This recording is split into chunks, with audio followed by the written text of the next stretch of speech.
Assalamualaikum warahmatullahi wabarakatuh. Waalaikumsalam warahmatullahi wabarakatuh. Alhamdulillah, assalatu wassalamu ala rasulillah wala alihi wa sahbihi ajmain. அல்லாஹ்வின் திருப்பெயரால் ஆரம்பிக்கின்றேன். நான் உங்கள் முன்னால் பேச உள்ள தலைப்பு அற்ப வாழ்வு மரணத்தை வெல்லுமா.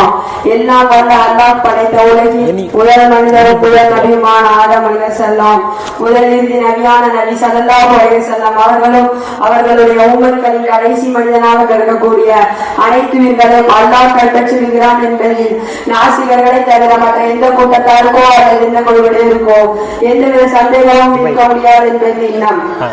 ஏனென்றால் எந்த ஆத்மாவும் இறைநியத்தின்படி மரணத்தில் இருந்து தப்ப முடியாது.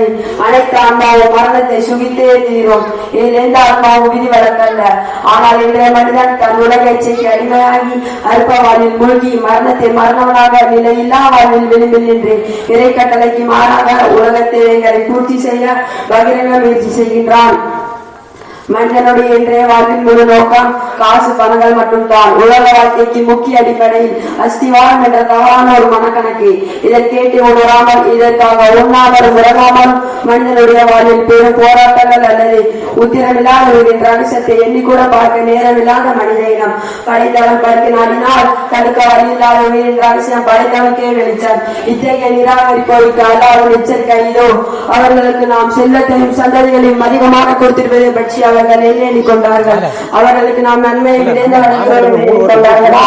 அவ்வாறல்ல. அவர்களுக்கு இல்லை. இன்னும் நீங்கள் நற்கரமாகவே இருப்போம் என்று அழகிய வேலைப்பாடுகள் மிக்கமான எங்களை அமைத்துக் கொள்கிறீர்களா? நீங்கள் எங்கிருந்த போதிலும் உங்கள் மரணம் உங்களை அடைந்தே தீரும்.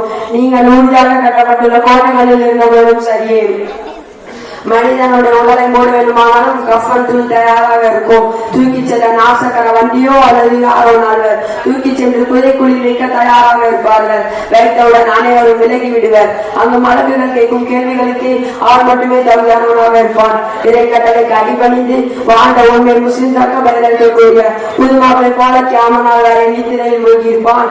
இறை கட்டளைக்கு நிராகரித்து வாழ்ந்தவனோ அங்கு பதில் கூற முடியாதவனாக கபூரில் ஆடவில் கல்லறை வேதங்களில்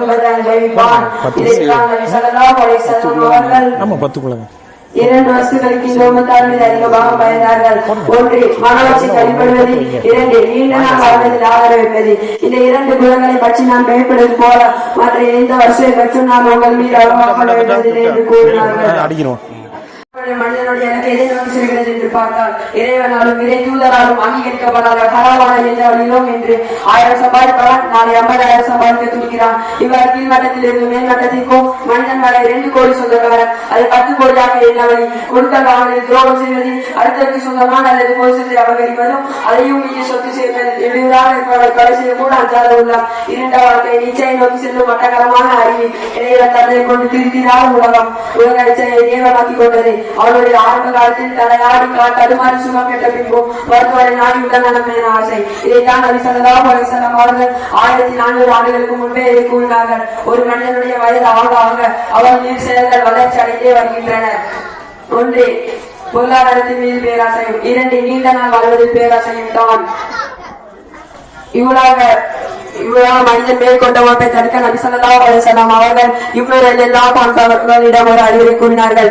இவ்வளவு நீர் காலையில் எழுந்திருக்கும் பொழுது மாலை வரை உயிரோடு இருப்பேன் என்று எண்ணாது, மாலை ஆனால் காலை வரை உயிரோடு இருப்பேன் என்று எண்ணாது.